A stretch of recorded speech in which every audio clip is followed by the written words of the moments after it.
राधे राधे, जय श्री कृष्णा। मैं सीमा सिंह आप सभी को सादर प्रणाम करती हूँ। जय हो देवों के देव महादेव जी की। आप सभी के ऊपर महादेव और माता पार्वती जी का आशीर्वाद हमेशा बना रहे। आइए अब हम सावन मास के महात्म्य का 28वां अध्याय सुनते हैं। सबसे पहले हम देख लेते हैं कि इस अध्याय में हम कौन सी कथा का श्रवण करेंगे। सावन मास के इस अध्याय में हम श्रावण मास अगस्त्य अर्ध विधान को जानेंगे। साथ ही इस अध्याय में हम शिव सहस्त्र नाम के मंत्र की महिमा जानेंगे और कथा सुनेंगे। साथ ही इस अध्याय में हम शिवरात्रि के व्रत का विधान और उद्यापन विधि भी जानेंगे। साथ ही इस अध्याय में हम सावन मास के स्नान की कहानी सुनेंगे और अंत में देवों के देव महादेव जी की आरती सुनेंगे। आइए सबसे पहले हम सावन मास के महात्म्य का 28वां अध्याय सुनते हैं। भगवान महादेव सनत कुमार से बोले कि हे सनत कुमार, भगवान अगस्त्य को अर्घ्य किस प्रकार अर्पण करना चाहिए, अब मैं उसकी विधि तुमसे कहता हूँ, जिसको करने से मनुष्य की सभी मनोकामनाएं पूरी हो जाती है। सर्वप्रथम यह निश्चय करना चाहिए कि अगस्त्य का उदय कब होगा और उदय में 8 अथवा 10 दिन रात्रि रहे, तब से अर्घ्य देना शुरू करना चाहिए। इसकी विधि मैं कहता हूँ, तुम ध्यान से चित्त लगा कर के सुनो। सर्वप्रथम जल में सफ़ेद तिल मिलाकर उससे स्नान करें। तत्पश्चात स्वच्छ सफ़ेद वस्त्र पहनकर माला गले में धारण करके धातु से निर्मित छिद्र रहित कलश स्थापित करना चाहिए। उसमें पंच रत्न डालकर उस पर घी का पात्र रखना चाहिए। उसके बाद भांति भांति के फल, माला, वस्त्रों से सजाकर उसके ऊपर तांबे का पूर्ण कलश रखकर उस पर अगस्त्य ऋषि की मूर्ति स्थापित करनी चाहिए। मूर्ति अंगूठे जितनी मोटी, स्थूल तथा दीर्घ हाथों की जटाधारी, शांत व शोभा युक्त होनी चाहिए। उस मूर्ति में आवाहन करके गंध पुष्प आदि से षोडशो उपचार विधि से पूजन करके नैवेद्य अर्पित करने चाहिए तथा दही व चावल की बलि देनी चाहिए।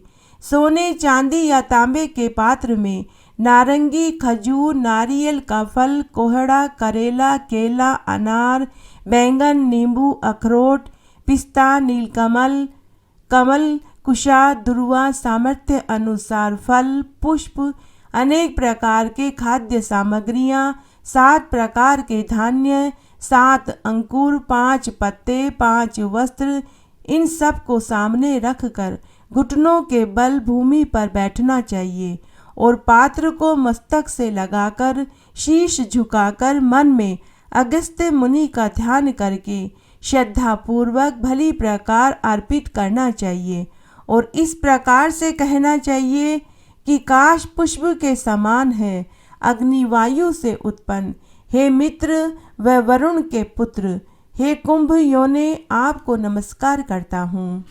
हे विंध्य वृद्धि के नाशक, हे मेघ जल के विनाशक, हे रत्न वल्लभ, हे लंकावास, मैं आपको प्रणाम करता हूँ, जिसने आतापी वातापी जैसे महाबली असुरों का भक्षण किया। जो लोप मुद्रा के पति हैं उन्हें प्रणाम है, जिनका उदय होने पर पाप लुप्त हो जाते हैं, जिन्होंने जल जंतुओं से पूर्ण समुद्र को पी लिया, जिनके स्मरण मात्र से मानसिक चिंता, रोग, तीनों ताप विलीन हो जाते हैं। ऐसे पुत्र तथा शिष्य मंडली सहित अगस्त्य ऋषि को मैं प्रणाम करता हूँ। इस प्रकार से प्रार्थना करके द्विजाति लोक वैदिक मंत्र अगस्त्य नधय से तथा स्त्री से शुद्र पौराणिक मंत्रों के द्वारा अगस्त्य मुनि को अर्घ्य देकर स्तुति करके कहना चाहिए कि हे राजपुत्री, हे महाभागे, हे ऋषि पत्नी, हे वरानने, हे लोपामुद्रा, आपको प्रणाम है, मेरा यह अर्घ्य स्वीकार करें। इस प्रकार से अर्घ्य देकर 1008 अथवा 108 घी की आहुतियाँ देनी चाहिए।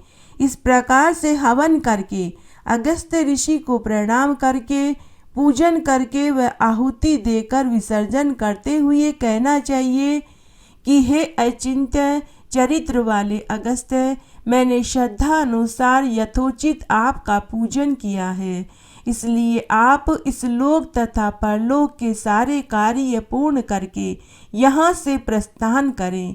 इस प्रकार से अगस्त्य ऋषि का विसर्जन करके मूर्ति ब्राह्मण को देनी चाहिए। ब्राह्मण वेद वेदांग का ज्ञाता, सात्विक व कुटुंब होना चाहिए। उस ब्राह्मण का भली प्रकार से दक्षिणा आदि देकर आदर सत्कार करना चाहिए और मन में यह धारणा करनी चाहिए कि द्विज रूप अगस्त्य ऋषि इसे ग्रहण करें। दिनों के रक्षक अगस्त्य ऋषि को प्रणाम करता हूँ। तत्पश्चात सोने के सींग वाली, दूध देने वाली, चांदी के खुरों वाली बछड़ा सहित तांबे के पीठ वाली शोभायमान श्वेत वर्ण की सुडोल गाय दान देनी चाहिए। दूध दोने के लिए कांसे का पात्र, घंटी, वस्त्र से युक्त करके दान करना चाहिए। अगस्त्य नक्षत्र से पहले 7 दिन तक अर्घ्य देकर 7वें दिन गोदान करनी चाहिए। इस प्रकार से 7 वर्ष तक अर्घ्य देते रहने से मनुष्य जन्म मरण के बंधन से मुक्त हो जाता है। यह सब निष्काम भाव से करने का फल होता है, किंतु सकाम भाव से इच्छा रख कर करने से वह सुंदर रूप वाला व आरोग्यता से युक्त चक्रवर्ती राजा बनता है। ब्राह्मण 4 वेद तथा 6 शास्त्र का ज्ञाता होता है। क्षत्रियों को समुद्र पर्यंत पृथ्वी प्राप्त होती है। वैश्य को गो, धन, अपार धन संपत्ति का स्वामी बनता है। शूद्र को धन, आरोग्य और सत्य की प्राप्ति होती है। स्त्री को पुत्र, सौभाग्य, धन लक्ष्मी से संपन्न घर मिलता है। विधवा को महान पुण्य प्राप्त होता है। कन्या को चिरायु पति प्राप्त होता है। रोगी रोग से मुक्त हो जाता है। बंदी बंधन से मुक्त हो जाता है और मोक्ष चाहने वाले को मोक्ष मिलता है। जिस देश में अगस्त्य जी का पूजन किया जाता है, उस देश में मेघ वर्षा समय पर होती है, ओला वृष्टि नहीं होती, सभी प्रकार के रोग और व्याधियां नष्ट हो जाती है। जो मनुष्य अगस्त्य के अर्ध महात्म्य का पाठ अथवा श्रवण करता है, वह सभी पापों से मुक्त होकर इस धरती पर सुख पूर्वक वास करता हुआ अंत में हंस के समान विमान द्वारा स्वर्ग गमन करता है, तथा जो निष्काम भाव से स्वर्ग को जाता है वह जीवन पर्यंत मोक्ष को ही प्राप्त होता है। महर्षि अगस्त्य वेदों के मंत्र दृष्टा ऋषि हैं। इनकी उत्पत्ति के संबंध में अनेक प्रकार की कथाएं सुनने को मिलती है। कहीं मित्र वरुण के द्वारा वशिष्ठ के साथ घड़े में से पैदा होने की बात आती है, तो कहीं पुलस्त्य की पत्नी हर्षभूमि के गर्भ से विश्रवा के साथ इनकी उत्पत्ति का वर्णन आता है। किसी किसी ग्रंथ के अनुसार शंभु मनवंतर के पुलस्त्य दत्तोली ही अगस्त्य के नाम से प्रसिद्ध हुए। ये सभी बातें कल्प भेद से ठीक उतरती है। इनके विशाल जीवन की समस्त घटनाओं का वर्णन कोई भी नहीं कह सकता। एक बार विंध्याचल ने गगन पथगामी सूर्य का मार्ग रोक लिया। इतना ऊंचा हो गया कि सूर्य के आने जाने का साधन ही नहीं रहा। सूर्य महर्षि अगस्त्य के शरणागत हुए। अगस्त्य ने उन्हें आश्वासन और स्वयं विंध्याचल के पास उपस्थित हुए। विंध्याचल ने बड़ी श्रद्धा भाव से उन्हें नमस्कार किया। महर्षि अगस्त्य ने कहा कि भैया, मुझे तीर्थों में पर्यटन करने के लिए दक्षिण दिशा में जाना है, परंतु तुम्हारी ऊंचाई लांघ कर जाना बड़ी कठिन प्रतीत हो रहा है, इसलिए कैसे जाऊं? उनकी बात सुनते ही विंध्याचल उनके चरणों में लौट गया। बड़ी सुगमता से महर्षि अगस्त्य ने उसे पार करके और कहा कि अब जब तक मैं वापस न लौटूं, तुम इसी प्रकार से रहना। विंध्याचल ने बड़ी नम्रता और प्रसन्नता के साथ उनकी आज्ञा को शिरोधार्य किया। तब से महर्षि अगस्त्य वापस लौटे ही नहीं और विंध्याचल उसी प्रकार से पड़ा रहा। अगस्त्य जी ने जाकर उज्जैन नगरी के शूलेश्वर तीर्थ की पूर्व दिशा में एक कुंड के पास शिवजी की आराधना करी। भगवान शिव ने प्रसन्न होकर उन्हें प्रत्यक्ष दर्शन दिए। आज भी भगवान शंकर की मूर्ति वहाँ अगस्तेश्वर के नाम से प्रसिद्ध है। एक बार भ्रमण करते करते महर्षि अगस्त्य ने देखा कि कुछ लोग नीचे मुंह किए हुए कुएं में लटके हुए हैं। पता लगाने पर मालूम हुआ कि ये उन्हीं के पितर हैं। उनके उद्धार का उपाय यह था कि वे संतान उत्पन्न करें। बिना ऐसा किए पितरों का कष्ट मिटता नहीं है। अतः उन्होंने विदर्भ राज से पैदा हुई अपूर्व सुंदरी और परम पतिव्रता लोपामुद्रा को पत्नी के रूप में स्वीकार किया। उस समय ईलव और वातापी नाम के दो दैत्यों ने बड़ा उपद्रव मचा रखा था। वे ऋषियों को अपने यहाँ निमंत्रण करते और वातापी स्वयं भोजन बन जाता। जब ऋषि लोग खा पी चुकते तब इल्लव बाहर से उसे पुकारता और वह उनका पेट फाड़ कर निकाल लेता। इस प्रकार महान ब्राह्मण संहार चलता रहा। महर्षि अगस्त्य भला इसे कैसे सहन कर पाते। वे भी एक दिन उनके यहाँ अतिथि के रूप में गए, फिर तो सर्वदा के लिए उसे पचा गए। इस प्रकार लोक का महान कल्याण हुआ। एक बार जब इंद्र ने वत्रासुर को मार डाला तब काले नाम के दैत्य ने समुद्र का आश्रय लेकर ऋषि मुनियों का विनाश करना शुरू कर दिया। वे दैत्य दिन में तो समुद्र में रहते और रात में निकलकर पवित्र जंगलों में रहने वाले ऋषियों को खा जाते।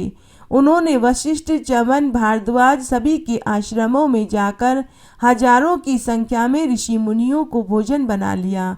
अब देवताओं ने महर्षि अगस्त्य की शरण ली। तब उनकी प्रार्थना से और लोगों की व्यथा और हानि देखकर उन्होंने अपने एक चुल्लू में ही सारे समुद्र को पी लिया। तब देवताओं ने जाकर कुछ दैत्यों का वध किया तथा कुछ भागकर पाताल में चले गए।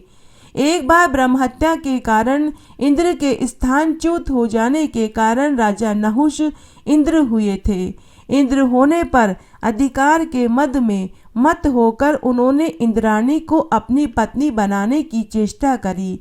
तब बृहस्पति जी की सम्मति से इंद्राणी एक ऐसी सवारी से आने की बात कही कि जिस पर अब तक कोई सवार न हुआ हो। मद के मद में नहुष ने सवारी ढोने के लिए ऋषियों को बुलाया। ऋषियों को तो सम्मान और अपमान का कुछ ख्याल था ही नहीं। आकर सवारी में जुट गए। जब सवारी पर चढ़कर नहुष चले तब शीघ्रता अति शीघ्र पहुंचाने के लिए हाथ में कोड़ा लेकर वे जल्दी बोले कि जल्दी चलो, और उन ब्राह्मणों के ऊपर कोड़ा बरसाने लगे। यह बात महर्षि अगस्त्य से देखी नहीं गई। वे इसके मूल में नहुष का अधपतन और ऋषियों का कष्ट देख रहे थे। उन्होंने नहुष को उसके पापों का उचित दंड दिया, शाप देकर उसे एक महाकार्य सर्प बना दिया। इस प्रकार समाज की मर्यादा सुदृढ़ रखी और धन मद और पद मद के कारण अंधे लोगों की आंखें खोल दी। भगवान श्री राम वनगमन के समय इनके आश्रम पर आए थे।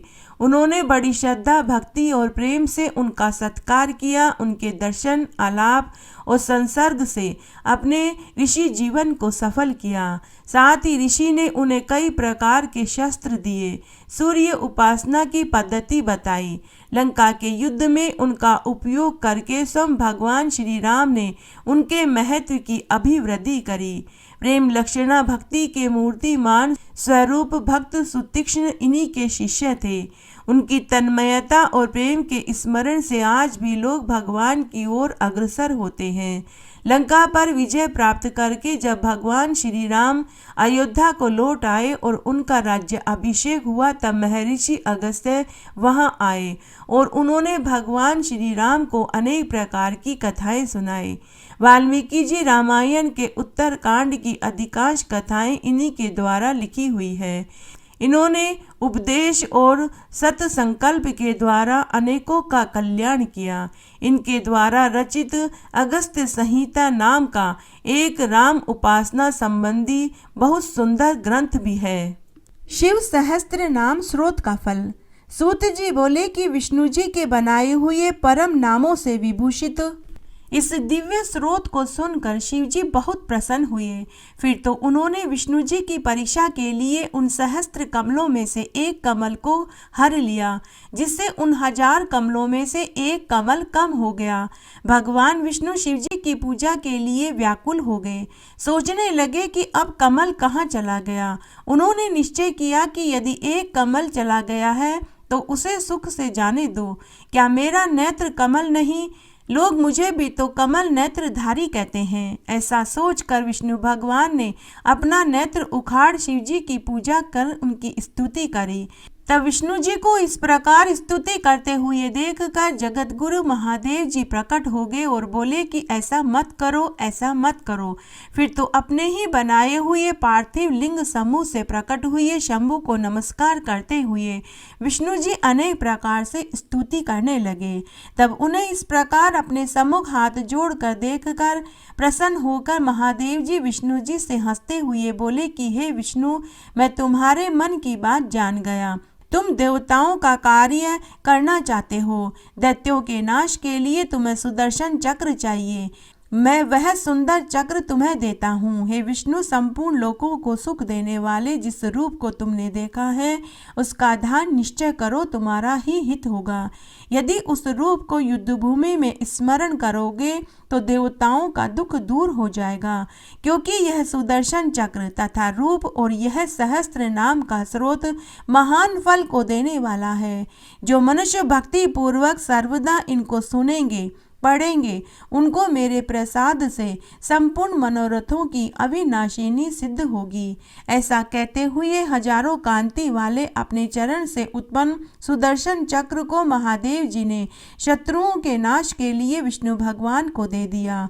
विष्णु जी ने उत्तर की ओर मुंह करके पूर्ण संस्कारित चक्र को ग्रहण किया। फिर महादेव जी को नमस्कार करते हुए विष्णु भगवान बोले कि हे देव, हे प्रभु, मेरे योग्य करने योग्य क्या है और पढ़ने योग्य क्या है? दुखों के नाश के लिए मुझसे कहिए। तब संतुष्ट शिवजी ने देवताओं के सहायक विष्णु जी से कहा कि हे विष्णु, सब अनर्थों की शांति के लिए मेरे रूप का ध्यान करो, और यह जो तुमने सहस्त्र नाम कहा यही अनेक दुखों का नाशक है। इसका पाठ करो। सब चक्रों में श्रेष्ठ मेरा यह सुदर्शन चक्र सब कामनाओं के लिए सिद्धिदायक है। इसको प्रियंत्र पूर्वक धारण करो। जो मनुष्य इस शिव सहस्त्र नाम स्रोत का सर्वदा पाठ करेंगे और सुनेंगे, निसंदेह उनको स्वप्न में भी दुख नहीं होगा। यदि राज संकट हो तो सविधि अंग न्यास सहित इस सहस्त्र नाम की 100 आवृत्ति पाठ करने से कल्याण की प्राप्ति होगी। यह स्रोत रोग नाशक, विद्या धन को देने वाला, सभी मनोरथों को पूरा करने वाला है। जो मनुष्य प्रातःकाल उठकर मेरी पूजा करके नित्य मेरे सम्मुख शिव सहस्त्र नाम का पाठ करेंगे, उनसे कोई भी सिद्धि दूर नहीं रहेगी।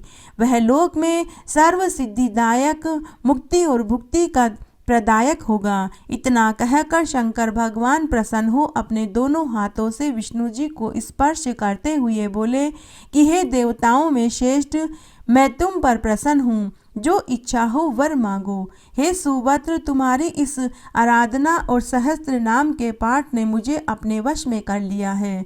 तब उन देव सदाशिव को नमस्कार कर प्रसन्न हुए विष्णु भगवान हाथ जोड़कर बोले कि हे नाथ, हे शंभो, ऐसी ही कृपा आपको आगे भी करनी है। हे महादेव जी, मैं आपसे यही वर चाहता हूँ कि आप में मेरी सदैव भक्ति बनी रहे और भक्तों को दुख न हो। तब विष्णु भगवान के ऐसे वचन सुनकर अत्यंत दयालु चंद्रशेखर शिवजी ने फिर उनके अंगों का स्पर्श किया और कहा कि हे विष्णु, मैंने तुम्हें अपनी अविनाशिनी भक्ति दी है। संसार में तुम देव वंदनीय और पूजनीय हो जाओगे। हे विष्णु, अब आज से तुम्हारा नाम विशंभर होगा। ऐसा कहते हुए सब देवताओं के स्वामी प्रभु सदाशिव विष्णु जी के सम्मुख अंतर्ध्यान हो गए। शिव जी के वचन से भगवान विष्णु ने भी सुदर्शन चक्र को प्राप्त कर बड़ी प्रसन्नता प्राप्त करी। अब वे शिव सहस्त्र नाम स्रोत को निरंतर पढ़ने और पढ़ाने और भक्तों को सुनाने लगे। हे ऋषियों, आप लोगों ने जो पूछा था वह मैंने कहा। अब इसके आगे आप लोग और क्या सुनना चाहते हैं? ऋषियों ने कहा कि हे सूत जी, आप बड़े ज्ञानी हैं, इस कारण आप शिव जी के चरित्र को विस्तार से कहिए। पूर्व समय में भी राजाओं ने तथा ऋषियों और देवताओं ने श्रेष्ठ उन्हीं शिव जी की आराधना करी थी। तब सूत जी बोले कि हे ऋषियों, आपने बड़ा ही उत्तम प्रश्न किया है। ऐसा ही पहले नारद मुनि ने ब्रह्मा जी से पूछा था, जिस पर ब्रह्मा जी ने प्रसन्न होकर नारद मुनि से कहा था, अब वही संवाद मैं तुमको सुनाता हूँ, तुम प्रीति पूर्वक सुनो। ब्रह्मा जी ने नारद मुनि से कहा था कि हे नारद मुनि, शिव जी का चरित्र तो बड़े से बड़े पापों का नाश करने वाला है। जब लक्ष्मी सहित विष्णु जी ने शिव जी का पूजन किया था तो महादेव जी की कृपा से उनके सभी मनोरथ पूर्ण हुए थे। शिव का सूचक मैं ब्रह्मा भी उन्हीं की कृपा से संसार का विधायक हुआ। मेरे सब पुत्र तथा अन्य ऋषिगण भी शिव जी के पूजक हैं। वशिष्ठ आदि सप्त ऋषि, विशेषकर तुम भी तो शिव जी के परम पूजक हो। परम पतिव्रता अरुंधति तथा लोपामुद्रा तथा गौतम पत्नी अहिल्या भी तो शिव जी की पूजा करती हैं। दुर्वासा, विश्वामित्र, शक्ति, दधीचि, गौतम, कणद, भार्गव, बृहस्पति, वैशंपायन, ये सभी मुनि गण भी शिव जी की पूजा करते हैं। उपमन्यु, याज्ञवल्क्य, जैमिनी, गर्ग, शुक्र, शौनक, अन्य ऋषि भी शिव जी की पूजा करते हैं। देव माता अदिति ने भी अपनी बहू के साथ पार्थिव शिव की पूजा करी थी। लोकपालों, आठों वसुओं, देवताओं, साध्यों ने भी शिव जी का पूजन किया। गंधर्व, किन्नर, दैत्यों, महात्माओं ने भी शिव जी की आराधना करी। हिरण्यकश्यपु दैत्य ने अपने भाई तथा पुत्र सहित शिव जी का पूजन किया। विरोचन भी शिव जी की पूजा करता था। बाणासुर तथा हिरण्याक्ष पुत्र वृषपर्वा, धनु दैत्य, उनके सभी पुत्र भी शिव जी के पूजक हुए। शेष जी, वासुकी, तक्षक तथा अन्य सर्प जाति के बड़े बड़े नाग, गरुड़, पक्षियों में भी भक्ति पूर्वक शिव जी की पूजा करी है। सूर्य, चंद्रमा, मनु राजा, उनके पुत्र प्रियवत, उत्पानपाद, उनके वश में जो भी राजा हुए वे सभी शिव पूजक हुए। ध्रुव, ऋषभ, भरत, 9 योगी तथा उनके सभी भाई वे वस्वत, मनु के पुत्र ताक्ष, इक्वांकु आदि भी शिव पूजन करते थे। कुकुस, मांधाता, राजा सगर, मुचुकुंद, राजा हरिश्चंद्र, कलमाशपाद, भागीरथ आदि अनेक राजा भी शिव का ही पूजन करते आए हैं।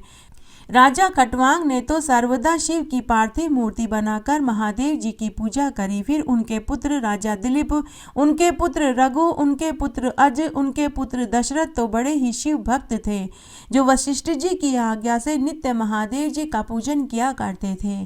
फिर दशरथ की रानी कौशल्या, सुमित्रा, केकई ने भी आनंद के साथ पुत्र प्राप्ति के लिए शिव जी का पूजन किया था। शिव प्रसाद से महाप्रतापी पुत्रों को प्राप्त किया। तब विष्णु भगवान राम उनके कुल में प्रकट हुए। सुमित्रा ने लक्ष्मण और शत्रुघ्न, केकई के भरत हुए। वे रामचंद्र जी स्वभावतः नित्य पार्थिव शिव का पूजन करते और भस्म रुद्राक्ष धारण करते थे। इस प्रकार उनके वंश में और भी जितने भी राजा हुए वे सभी पार्थिव लिंग की पूजा करते आए हैं। राजा पुरुरवा और उनके पुत्र राजा भरत, राजा नहुष, राजा ययाति और उनके 5 पुत्र तथा अन्य भाग्यशाली राजाओं ने हमेशा शिवजी की पूजा करके मुक्ति और भुक्ति को प्राप्त हुए थे। ऋषियों ने कहा कि हे सूत जी, आप धन्य हैं, आप कृतकृत्य हैं और आपका जीवन धन्य है, जो कि आप महेश्वर की ऐसी पवित्र कथा सुना रहे हैं। हे सूत जी, अब आप हमें यह बतलाइए कि किस व्रत को करने से शिव जी तुरंत संतुष्ट होकर वास्तविक सुख प्रदान करते हैं। हम वह कथा सुनना चाहते हैं। तब सूत जी बोले कि हे श्रेष्ठ मुनियों, आप लोगों ने मुझसे यह अच्छा प्रश्न किया, इसका मैं विस्तार से वर्णन करता हूँ। एक समय ब्रह्मा, विष्णु, पार्वती जी ने परमात्मा शिव जी से इस प्रश्न को पूछा था कि हे शिव जी, किस व्रत को करने से आप मुक्ति और भुक्ति को देते हैं। श्रोताओं के इस प्रकार के वचनों को सुनकर महादेव जी बोले कि भुक्ति और मुक्ति के देने वाले मेरे अनेक व्रत हैं, परंतु उनमें से 10 मुख्य हैं। हे विष्णु, प्रत्येक अष्टमी को रात्रि में भोजन करना चाहिए। कालाष्टमी के दिन रात्रि को भोजन छोड़ देना चाहिए। शुक्ल पक्ष की एकादशी के दिन भी छोड़कर कृष्ण पक्ष की एकादशी के दिन मेरा पूजन कर रात्रि में भोजन करना चाहिए। शुक्ल पक्ष की त्रयोदशी के दिन रात्रि में भोजन कर लें और फिर व्रतधारियों को कृष्ण पक्ष की त्रयोदशी को कदापि भोजन नहीं करें। दोनों पक्षों में सोमवार के दिन शिव व्रतधारियों को रात्रि में भोजन करना चाहिए। इन व्रतों को द्विजातियों को नियम पूर्वक करना चाहिए। जो मनुष्य इस व्रत का त्याग करते हैं वे अगले जन्म में चोर होते हैं। शिव का पूजन, रुद्र जप, शिवालय में उपवास, काशी में मरने से सनातनी मुक्ति को प्राप्त होते हैं। शिवरात्रि का व्रत बलवान माना गया है। मुक्ति भुक्ति की इच्छा करने वाले को यह व्रत अवश्य करना चाहिए। यह व्रत समस्त मनुष्यों के उत्तम धर्म का साधन है। कामना रहित और कामना युक्त चारों आश्रमों के सब मनुष्यों तथा स्त्री और बालकों के धर्म का व्रत कहा गया है। यह व्रत संपूर्ण देवताओं देवधारी मनुष्यों का हित करने वाला है। कृष्ण पक्ष में त्रयोदशी तथा रात्रि में व्याप्त होने वाली किसी और भी तिथि में मिश्रित हो तो उसे ग्रहण करना चाहिए। ऐसा करने से कोटि हत्या का नाश हो जाता है।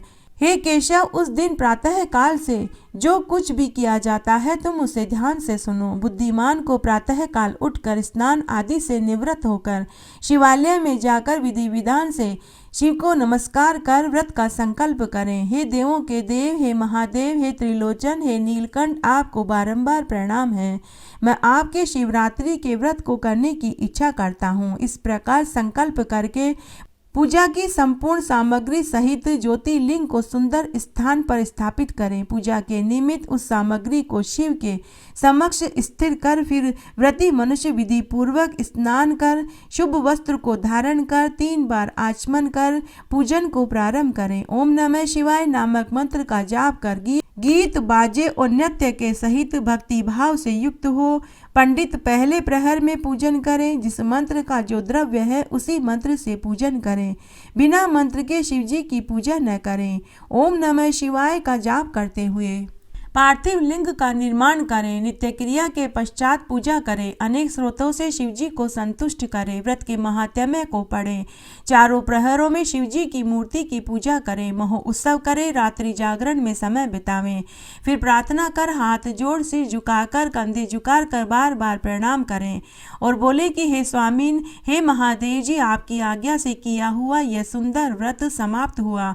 अब मैं इसको विसर्जित करता हूँ। हे देवेश, हे सर्वाद, यह मैंने यथाशक्ति किया है। अब आप इस व्रत से संतुष्ट हो जाइए और मेरे ऊपर कृपा कीजिए। ऐसा कहता हुआ शंकर जी पर पुष्पों की अंजलि चढ़ावें। फिर यथाशक्ति विधि पूर्वक दान देवें। त्रिलोचन को नमस्कार कर नियम से विसर्जित करें। फिर शेष ब्राह्मणों को विशेषकर सन्यासियों को भोजन कराकर संतुष्ट करें। अब मैं तुम्हें शिवरात्रि के चारों प्रहरों में शिवजी के पूजन का विधान बताता हूँ। पहले प्रहर में किए हुए पार्थिव लिंग का सविधि और विविध उपचारों से भक्ति पूर्वक पूजन करें। पहले 5 द्रव्य चढ़ाकर शिवजी की पूजा करें। जिस वस्तु का मंत्र हो उसी मंत्र से द्रव्य को समर्पित करें। फिर उस पर जल की धार देवें। उसके पश्चात विद्वान व्रती जल की धारा से ही द्रव्यों को उतारे। फिर पंचाक्षरी मंत्र ओम नमः शिवाय का 108 बार जल की धारा शिवजी पर देवें। इस प्रकार सगुण निर्गुण शिवजी को पूजें। मंत्र में या तो गुरु का दिया हुआ मंत्र हो या नाम मंत्र हो। इनमें जिस मंत्र से चाहे शिवजी की पूजा करें। पूजन में सुंदर वचन, अखंडित चावल, काला तिल लेवें। पुष्पों में कमल, सौंफ, कनेर के पुष्प लें और अनेक मंत्र से शिवा अर्चन करें। भव, शर्क, रुद्र, पशुपति, उग्र, महान, भीम, ईशान, इन 8 नामों को कहता हुआ उन पर पुष्प चढ़ावें। पकवात्र सहित नैवेद्य चढ़ावें। श्रीफल, बेर, नारियल, तांबूल अर्पित करें। उसके पश्चात नमस्कार, ध्यान, गुरु मंत्र और मेरे मंत्र पंचाक्षरी यानी ओम नमः शिवाय मंत्र का जाप करें। फिर धनु मुद्रा दिखावें। फिर निर्मल जल से तर्पण करें। फिर यथाशक्ति 5 ब्राह्मणों को भोजन कराने का संकल्प लेवें और प्रसाद बांटे। फिर विसर्जन करें। इस प्रकार दूसरे प्रहर में संकल्प कर पहले की भांति ही द्रव्यों के सही शिवजी की पूजा करें। मंत्रों का उच्चारण करें। फिर समय के अंतर्गत ही विसर्जन ब्राह्मण भोजन करावें। तीसरे प्रहर में अन्य सभी कर्म पहले के समान है, किंतु यव के स्थान में गेहूं, आग के पुष्प अर्पण करें। धूप दीप नैवेद्य अनेक प्रकार की शाखों से शिवजी का पूजन करें। कपूर से आरती करें। अनार का अर्घ्य दें। पहले से दुगना जाप करें। फिर दक्षिणा सहित ब्राह्मण को भोजन कराने का संकल्प करें। उसके बाद चौथे प्रहर आरंभ होता है। इसी प्रकार उसके विधान सहित शिवजी की पूजा करें। इस प्रहर में शिवजी पर उड़द, मूंग, सप्त धान्य, शंख पुष्पी, बेलपत्र, मिष्ठान नैवेद्य को चढ़ावें। उड़द के बने पकवान से महादेव जी को प्रसन्न करें।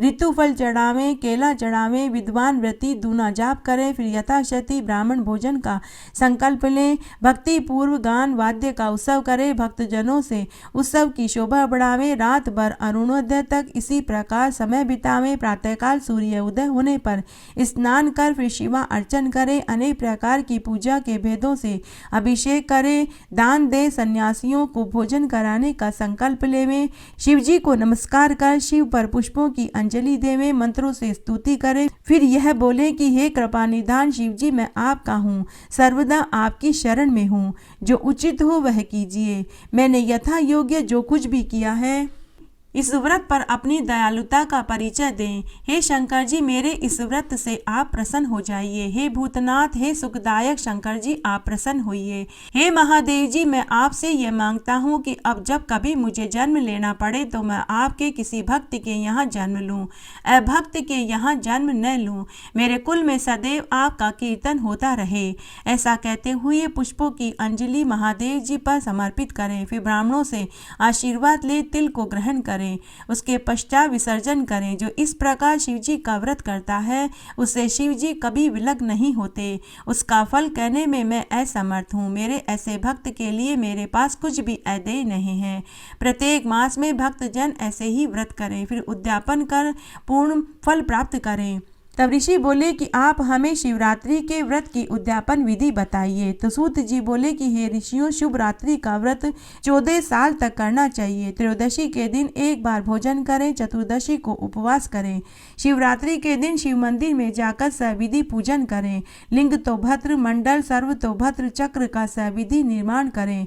फिर प्रजापत्य नाम से वस्त्र, फल, दक्षिणा युक्त शुभ घंटों को स्थापित करें। व्रती एक पल भर या आधे पल भर जैसी भी सामर्थ्य हो पार्वती सहित शंकर जी की स्वर्ण की मूर्ति बनाकर बाईं ओर पार्वती जी की प्रतिमा, दाईं ओर शंकर जी की मूर्ति स्थापित करें। फिर ऋत्वजों सहित आचार्य का वरण कर उनकी आज्ञा से शिव की पूजा करें। जैसा इसके पूर्व के अध्याय में प्रहरों के पूजन का विधान है वैसा ही करें। यथाशक्ति प्राजपत्य व्रत का विधान कर प्रेम पूर्वक ब्राह्मणों को भोजन करा के यथाशक्ति दान देवें। महाप्रभु सदाशिव देव देव की प्रीति सहित हाथ जोड़ सिर झुकाकर गदगद वाणी से प्रार्थना करें कि हे देवों के देव, हे महादेव, हे शरणागत वत्सल, हे देवेश, इस व्रत से मुझ पर कृपा कीजिए। हे शिव, मैंने भक्ति का अनुसरण करके यह आपका व्रत किया है। हे शंकर, थोड़ा सा भी यह व्रत आपकी प्रसन्नता से संपूर्ण हुआ हो तो मुझे पूरा फल दें। हे शंकर, मैंने अज्ञान से अथवा ज्ञान से जो कुछ भी जप तप व्रत पूजन दान किया है वह आपकी कृपा में सफल हो। ऐसा कहते हुए पुष्पांजलि छोड़े। जो इस प्रकार शिवरात्रि का व्रत और उद्यापन करते हैं उनके सभी मनोरथ पूर्ण होते हैं, इसमें कोई संदेह नहीं है। सभी कथा कहानियों और सावन मास के महात्म्य को सुनने के बाद महादेव जी की आरती जरूर बोलनी चाहिए, तभी सावन मास के महात्म्य को सुनने का संपूर्ण फल प्राप्त होता है। आइए अब हम महादेव जी की आरती सुनते हैं। शीश गंग अर्धंग पार्वती सदा विराजत कैलासी, नंदी भंग नृत्य करत है गुण गावत शिव की दासी। शीतल मंद सुगंध पवन भय बैठे हैं शिव अविनाशी, करत गान गंधर्व सप्त सुर राग रागनी सब गाती। अक्ष रक्ष भैरव है डोलत बोलत है बन के वासी, कोयल शब्द सुनावत सुंदर भ्रमर करत है गुंजासी। कल्प वृक्ष अरु पारिजात कह लाग रहे हैं लक्षवासी, सूर्यकांत सम पर्वत शोभित चंद्रकांत नवनीमासी। चौरितूनित फलत फुलत है पुष्प चढ़त है वर्षासी, देव मुनि जन की भीड़ पड़त है निगम रहत जो नितगासी। ब्रह्मा विष्णु का ध्यान धरत है कछु शिव हमको परमासी, रिद्ध सिद्ध के दाता शंकर सदा आनंद के सुखरासी। जिनके सुमिरन सेवा करते टूट जाए यम की फांसी, त्रिशूल धर का ध्यान निरंतर मन लगाए कर जो ध्यासी। दूर करे विपदा शिव तिनकी जन्म सफल शिव पद पासी, कैलाशी काशी के वासी, अविनाशी प्रभु सुध लीजो। सेवक जान सदा चरणन को, अपनो जान दरस दीजो। तुम तो प्रभु हो सदा सयाने, मेरे ओ गुण सब ढकियो। सब अपराध क्षमा कर शंकर, किंकर की विनती सुनियो। शीश गंग अर्धंग पार्वती, सदा विराजत कैलासी। नंदी भृंग नृत्य करत है, गुण गावत शिव की दासी। तुम तो प्रभु हो सदा सयाने, मेरे ओ गुण सब ढकियो। कैलाशी काशी के वासी, अविनाशी प्रभु सुध लीजो। सेवक जान सदा चरणन को, अपनो जान दरस दीजो। तुम तो प्रभु हो सदा सयाने, मेरे ओ गुण सब ढकियो। सब अपराध क्षमा कर शंकर, किंकर की विनती सुनी हो। इस तरह आज हमने सावन मास के महात्म्य का 28वां अध्याय सुना। आशा करती हूँ यह आपको जरूर पसंद आएगा। मेरे साथ बने रहने के लिए आपका धन्यवाद। आगे आने वाली कथा कहानियों के लिए भी आप इसी तरह मेरे साथ बने रहें। धन्यवाद।